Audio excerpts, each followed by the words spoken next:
Eu sei que muitas famílias e até crianças acompanham o nosso canal, mas o conteúdo que você vai assistir agora não é recomendado para menores e pode ser perturbador para algumas pessoas. Por isso peço que os pais e responsáveis tenham atenção antes de continuar. Este documentário é um complemento importante para a nossa série sobre animes, onde expusemos mensagens ocultas e espirituais por trás desse tipo de conteúdo. Hoje vamos mergulhar ainda mais fundo em um tema raramente discutido, mas que precisa ser conhecido. A palavra mangá é usada no Japão para designar quadrinhos, algo como os gibis que conhecemos aqui no Brasil. Mas no caso desse documentário, vamos falar de um lado sombrio dessa indústria. O que você vai assistir agora é o documentário The Dark Side of Manga, por dentro da indústria de mangá adultilizado no Japão, exibido pela Vice News, uma produção indicada ao 44º Prêmio Emmy de Notícias e Documentários e reconhecida por diversas premiações internacionais de jornalismo.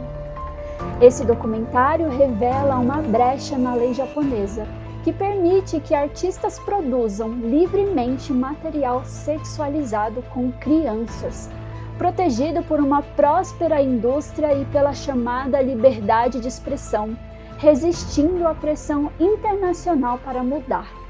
Assista até o fim. O que você vai ver é forte, mas é necessário.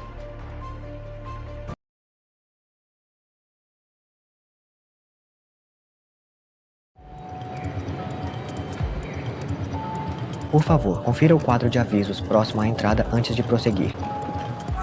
Com licença, a empresa fica por aqui? Ah, aquele anime, o número 1. Ah, sim, muito obrigado.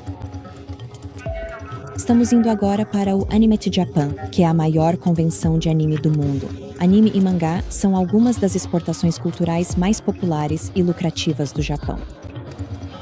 Em 2020, só o anime arrecadou quase 18 bilhões de dólares em vendas nacionais e internacionais, com seu apelo para pessoas de todas as idades. Eu assisto toda semana e acho um pouco interessante, meio que me sinto aliviado, sabe?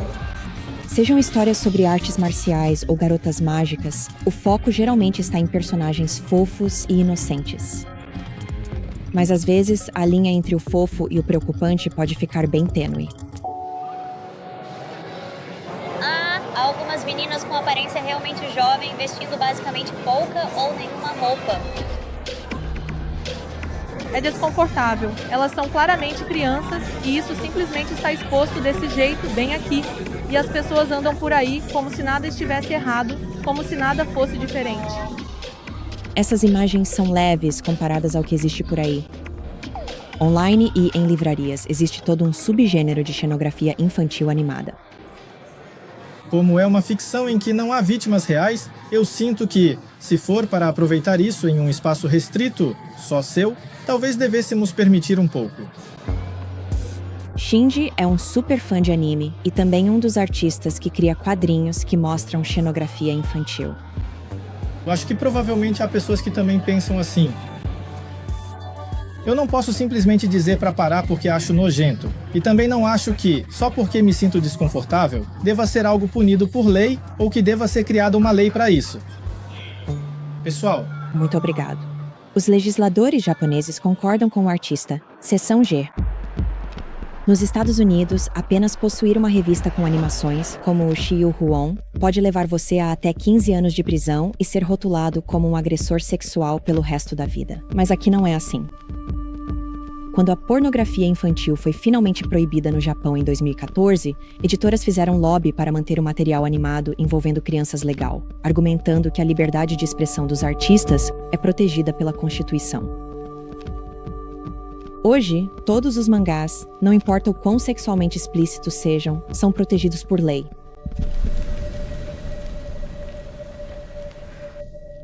isso aqui é exatamente como eu escrevi da primeira vez, precisamente como foi concebido inicialmente. Shinji diz que a brecha protege a liberdade de expressão como artista. Ele tem 49 anos, mas seus desenhos focam em crianças do ensino fundamental. Ele diz que é inofensivo, porque não envolve crianças reais. Essa história é... De qualquer forma, a menina... Isso era para uma revista SM, sabe? Era uma revista SM. E o tema era basicamente o que chamam de humilhação, ou seja, humilhar meninas. Então decidi escrever uma história de estupro, sem pensar muito a respeito. Uncho. Eu estou aqui. Sim? Então, essa história é sobre uma jovem estudante do ensino médio que está sendo estuprada por um bando de garotos do ensino médio. O que eles estão fazendo é ejacular em preservativos. E então eles estão colocando os preservativos dentro da garota. E ela aparentemente está gostando desse processo. Isso é bastante chocante. Pra ser sincera, eu não sei se violento é a palavra certa. Isso é. Bem, na verdade, essa jovem garota tem esse profundo desejo em seu coração. Pedido para ser estuprada. É isso que eu quero. Ela é o que chamamos de pervertida. Mas não se trata apenas de arte. Shinji admite que sente atração por crianças. Ele concordou em conversar conosco porque acredita que seu trabalho impede que pedófilos abusem de crianças, permitindo que vivam suas fantasias sombrias sozinhos. Eu mesmo acredito que, se eu puder oferecer minha obra como uma forma de força de contenção, isso significa que estou prevenindo crimes antes que aconteçam. Mas isso eu não sei. Sim, isso eu não sei. Por outro lado, no Japão, o número de casos de violência sexual contra crianças tem aumentado a cada ano. Então, se for comprovado que existe essa ligação... Se isso for comprovado, bem, então não há o que fazer. Mas por que precisamos esperar até que isso seja comprovado? Quando dizemos que foi comprovado, isso significa que já houve uma criança vítima, não é? Não é isso, pelo contrário. Será que não deveríamos esperar até que haja uma comprovação?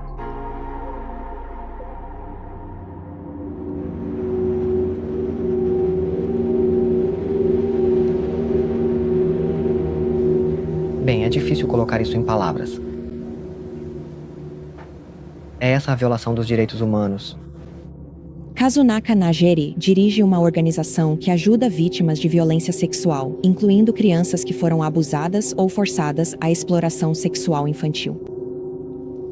Mostramos a ela um dos mangás de Shinji. É isso. Lendo este mangá, inevitavelmente, me vem à mente os rostos das pessoas que procuraram o PAP para relatar casos de abuso. Muitas dessas pessoas, sabe, acabam sendo expostas, transformadas em espetáculo e sofrendo abusos sexuais. Existe uma ligação entre esse tipo de material e casos reais de abuso contra crianças? Medir se esse material realmente causa abuso infantil, se tem esse efeito, é algo praticamente impossível de se fazer. Mas, pessoalmente, acredito que esse tipo de influência realmente existe e é muito significativa. Isso acaba por normalizar o grooming, e além disso está de certa forma normalizando o abuso infantil. Eu realmente acho que, ao serem expostas a esse tipo de mangá, jovens mulheres e crianças acabam absorvendo a ideia de que ter relações sexuais com adultos é algo normal, como se fosse natural. Isso pode acabar incutindo esse tipo de imagem nelas, e desde pequenas, as crianças acabam vivenciando a ideia de que possuem um valor sexual.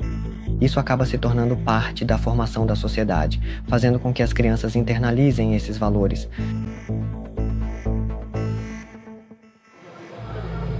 O Japão não é o único país democrático onde as crianças são sexualizadas, mas é um dos mais lentos a mudar suas leis. Quadrinhos que mostram a objetificação violenta de crianças podem ser encontrados em livrarias para adultos, muitas vezes por menos de $10. Perguntamos a várias dessas lojas se podíamos filmar lá dentro, mas nenhuma delas disse sim, então tivemos que entrar com uma câmera escondida para ver como esses livros estão expostos. As lojas não querem correr o risco de publicidade negativa, e podemos entender o motivo. Visitamos algumas delas, mas não podemos mostrar o que está nas prateleiras porque é sexualmente explícito demais. Tem um corredor inteiro aqui só com abuso sexual infantil. É como se fossem praticamente todas as páginas. Não conseguimos mostrar porque é simplesmente... tem sexo demais nisso. Os gêneros que sexualizam crianças e às vezes retratam abuso são chamados de shotokon e lolicon, em referência ao clássico romance ocidental Lolita. Algumas dessas histórias ficam bastante brutais, envolvendo violência, incesto e humilhação. Então essa garota aqui está na 6ª série, porque dá pra ver no uniforme dela, tipo, está escrito 64, então ela está no 6º ano. E a cena é ela em um ensaio fotográfico com um monte de homens, e eles estão tirando fotos, aparentemente, em poses e posições sexualmente sugestivas. E ela é tão jovem.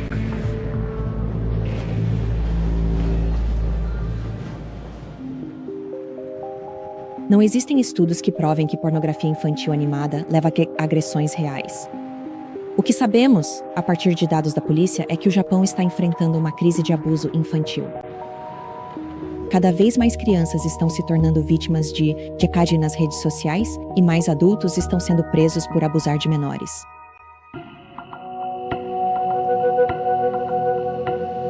Kato era antes um grande consumidor desses mangás pornográficos. Ele também era um abusador sexual de crianças em série. Bem, naquela época, tinha 3 ou 4 anos, em relação àquela menina pequena, foi o meu primeiro envolvimento. Kato concordou em falar conosco porque diz que quer impedir que outros se aproveitem de crianças. Ele afirma ter abusado de pelo menos 11 crianças, incluindo abusar de meninas em público, ensinar meninos a se masturbar e pagar crianças por sexo no exterior. Quando e como você percebeu que tinha desejo sexual por crianças? Foi quando eu estava no ensino fundamental. Ao ver crianças, eu ficava muito animado. E então, quando estava na universidade, vi uma revista pornográfica. Dentro da revista, havia um mangá com conteúdo de abuso sexual de meninos. E aquilo foi cada vez mais se tornando o meu único mundo sexual. Como ler esse mangá mudou seu entendimento sobre sexo e crianças? Comecei a ver mangás, animes e outras coisas do tipo, e assim por diante. E cada vez mais esse desejo de cometer abuso sexual infantil foi aumentando. Ao ver todas essas cenas, ao observar todas essas descrições detalhadas, tudo isso foi sendo profundamente gravado na minha mente, de forma indelével. Foi assim, imaginando essas cenas, que acabei cometendo o abuso. Você acha que esse tipo de mídia deveria ser proibido no Japão? Sim, porque, como aconteceu comigo, ver esse tipo de mangá pode fazer com que a imaginação ou os impulsos da pessoa acabem se intensificando. Kato acabou se entregando, mas em vez de prisão, pegou 4 anos de liberdade condicional e serviço comunitário. Ele não sabe o que acontece com suas vítimas. Era como se eu estivesse desmoronando e percebi que o que estava fazendo era completamente errado. Feridas psicológicas. Acho que causei feridas psicológicas.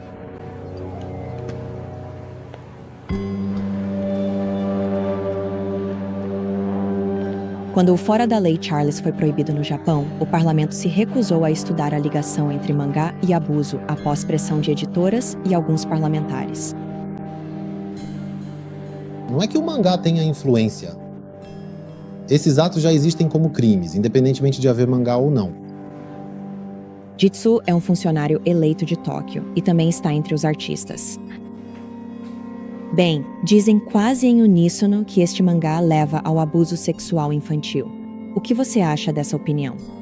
Antes de mais nada, não há base científica suficiente para afirmar que isso leva criminosos a cometerem crimes. Quando o Estado vai implementar algo como lei ou regulamentação, é necessário que haja uma base científica. Bem, em muitos países, as regulamentações são feitas a partir de uma perspectiva ética. Por que será que o Japão é tão diferente nesse aspecto? Acho que, no fim, fatores como cultura, valores e costumes de cada país influenciam, mesmo que um pouco. Afinal, há países em que a representação de coisas como a homossexualidade é ilegal. Isso também depende do país, pois cada um tem sua própria democracia nacional. Sr. Ogino, o senhor já comprou esse mangá alguma vez? Acho que provavelmente também não existe pornografia infantil por lá. mostramos ao Sr. Ogino um dos quadrinhos que retratam abuso infantil. Com licença, olhando para este mangá, você poderia explicar um pouco sobre o que está sendo retratado aqui? Uma menininha... Hã? Esse aqui é um senhor de idade, talvez? E bem, parece que ele está lambendo a roupa debaixo dela, ou algo assim. Será que esse é mesmo um senhor de idade de verdade? Agora ele está sendo retratado como se fosse um tipo de monstro. Ao ver este mangá, Sr. Ogino, como o senhor se sente?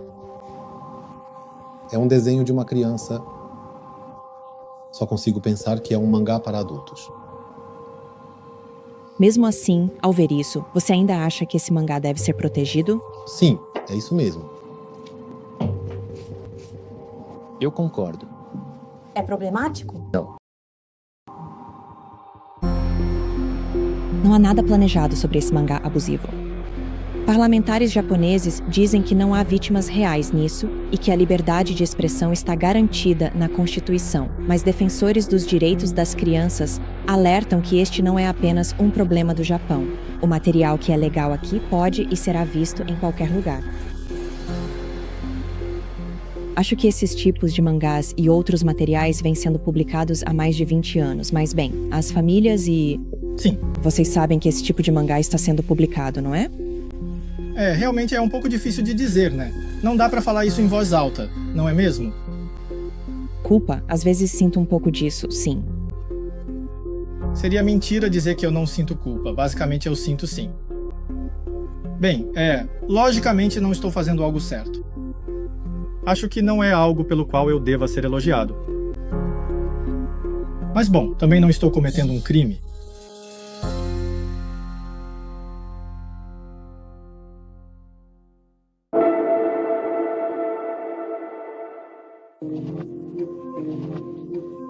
Kiyoshi Saito é um assistente social psiquiátrico em Tóquio que já tratou pelo menos 150 agressores sexuais de crianças, incluindo Takashi Kato.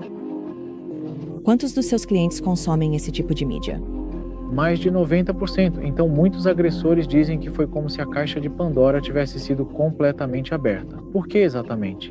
Por que é tão difícil para a nossa sociedade no Japão se livrar dessas representações sexuais de crianças em mangá e anime?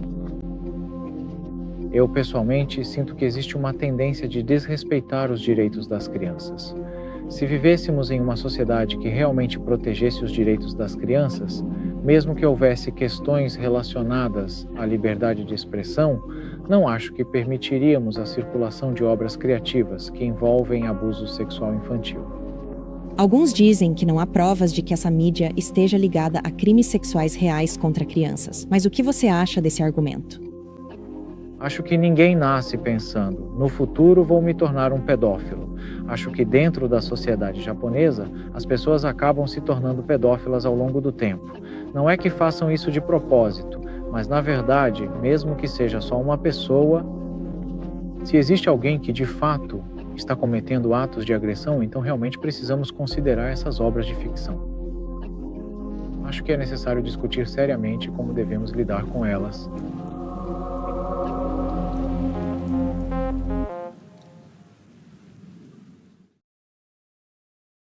O que vimos aqui não é apenas sobre o Japão, é sobre um problema global que já alcançou telas e corações no mundo todo, inclusive dentro das nossas igrejas. Uma pesquisa feita por um ministério cristão nos Estados Unidos mostraram que dentre as pessoas pesquisadas, 68% dos homens cristãos assistem pornografia regularmente. 50% dos pastores admitem consumir esse conteúdo e 76% dos jovens entre 18 e 24 anos assistem regularmente. A ciência confirma o que Jesus já sabia. Os nossos cérebros possuem neurônios espelho. Aquilo que vemos e ouvimos, tendemos a reproduzir mentalmente. Por isso ele disse lá em Mateus 5:28, aquele que olhar para uma mulher com desejo, já adulterou com ela no seu coração. E Ellen White escreveu que ceder a esses hábitos rouba energia vital e enfraquece o poder da decisão. A pureza fortalece, o pecado escraviza. Precisamos fechar todas as portas para o inimigo e buscar a restauração que só Cristo pode oferecer. Quero também apresentar para você um ministério que existe na Igreja Adventista chamado Quebrando o Silêncio, que há mais de 20 anos atua em toda a América do Sul, conscientizando e combatendo o abuso, a violência doméstica, a exploração sexual e outros tipos de violência, oferecendo apoio e orientação a vítimas. E também quero te apresentar um testemunho que temos aqui no canal do John Lelag, que ele viveu e saiu da indústria pornográfica. E ele vai mostrar na prática como é possível encontrar libertação e um novo começo. Também convido você a conhecer este material, o livro Pornografia, o Inimigo Silencioso. É um livro riquíssimo do nosso irmão Leandro Dalla e que vai agregar muito na sua vida.